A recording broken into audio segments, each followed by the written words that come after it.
invited to Asma Gulzar's Iftar event. It's an amazing event. It's so nicely organized.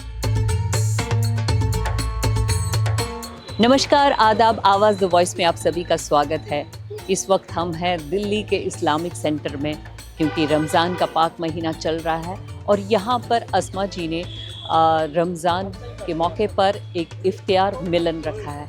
इस वक्त यहाँ पर हर तरह के लोग, हिंदुस्तान के हिंदू, मुस्लिम, सिख, ईसाई एक साथ मिलकर यहाँ पर इफ्तियार मिलन होगा। तो आइए हम भी इफ्तियार मिलन में चलते हैं।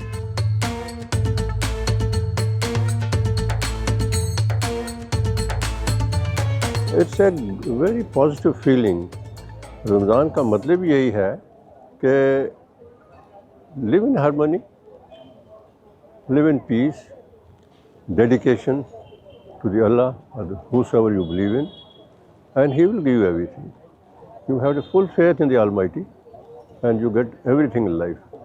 So you got to be contented, happy, and keep reciting His name to reach a goal.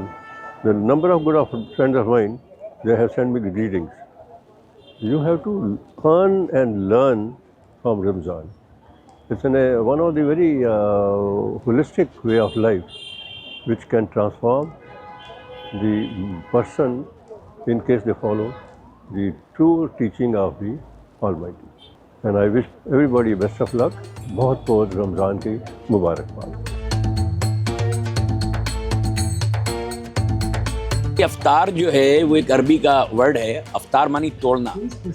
जब रमज़ान के रोज़े को तोड़ने का समय होता है उसे अफ्तार कहते हैं। लेकिन अस्मा गुलजार ने बहुत बड़ा काम किया है। आज मैं आया, मुझे लगता था कि हमारी मिल्लत के, हमारी कम्युनिटी के लोग ही ज़्यादा होंगे, लेकिन ऐसा लगता है कि सिर्फ ये मुसलमानों का नहीं बल्कि ये इंसानियत का अफ्तार कराया है। यहाँ पे इंसान बैठे हुए हैं और ऐसे प्रोग्राम जो हैं वो होते रहने चाहिए, क्योंकि जो अल्लामा इकबाल ने एक बात कही है कि एक ही सफ़ में खड़े हो गए महमूद अयाज़, ना कोई बंदा रहा ना कोई बंदा नमाज। नमाज एक ऐसी जगह है कि वहाँ सिर्फ मुसलमान लोग नमाज़ पढ़ते हैं, लेकिन अफ्तार का दस्तरखान एक ऐसा होता है कि जहाँ पे सारे इंसान बैठकर एक जगह बैठकर अपनी अपनी दिल की बातें करते हैं। और मैं समझता हूँ ये अफ्तार का दस्तरखान नहीं है बल्कि मोहब्बत और प्यार और मिलन का जो है वो एक सेंटर पॉइंट है, जहाँ पर हम सब अपनी अपनी बातें कर रहे हैं। और ये गांधी के हिंदुस्तान में ऐसे प्रोग्राम होते रहने चाहिए। और मैं अस्मा जी को इसकी बहुत बहुत बधाई देता हूँ और दुआ भी करता हूँ कि जिनके लिए वो अफ्तार करा रही हैं, परवरदिगार उनको सेहतियाब रखें। जिस तरह यहाँ पर आज काफ़ी लोगों को उन्होंने यहाँ पर बुलाया है इफ्तार पार्टी के लिए, तो एक तरह से मैसेज सबको कन्वे करती है कि हम सब हिंदू, मुस्लिम, सिख, ईसाई सब एक साथ हैं और एक साथ बैठ के हम लोग कोई भी फेस्टिवल, कोई भी ओकेज़न को सेलिब्रेट कर सकते हैं।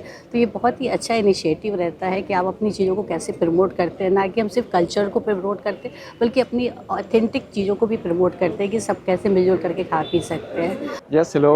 Very happy to participate in this iftar ceremony of today at the Islamic Center, and I see a lot of prayers on peace and harmony, which is very needed nowadays. Hi, I'm Fatima. I'm data scientist from Iran. So we are invited here for Ramadan and Iftar, and I'm really glad to invite you in here. And I love here. Thank you so much. That's actually the beauty of this place, maybe because all the people from different cultures and different religions, they're all here and like celebrating this iftar, and like that sounds really perfect. It's an amazing feeling, amazing experience, because you will see the unity and the humanity. It is the important things. Religious beliefs, idea doesn't matter. From where you are together and you love each other, and we are all from one land, this is earth, and it's so wonderful. मैं हर साल ये party host करती हूँ और लोगों को बहुत बहुत बेसब्री से मेरी इस पार्टी का इंतज़ार होता है। ये रमज़ान का मुबारक महीने पे मैं सभी लोगों को एक बहाना है, एक पैगाम देती हूँ, एक मोहब्बत का, यूनिटी का, हार्मनी का एंड प्यार का, मोहब्बत का, तो ये इबादत नहीं मोहब्बत है, मोहब्बत नहीं इंसानियत है। और मैं जैसे कि आप देख रहे हैं सारी कम्युनिटी के लोग यहाँ इकट्ठा होते हैं एंड सारी पॉलिटिशियंस यहाँ इकट्ठा, हर पार्टी के लोग इकट्ठे होते हैं और बहुत खुशी से मेरी इफ्तार पार्टी को एंजॉय करते हैं। तो उन सभी की ब्लेसिंग्स हैं मेरे साथ और मैं बहुत शुक्रगुज़ार हूँ सबको अपनी इफ्तार पार्टी में बुलाने के लिए। Happy Ramzan to all of you, thank you so much.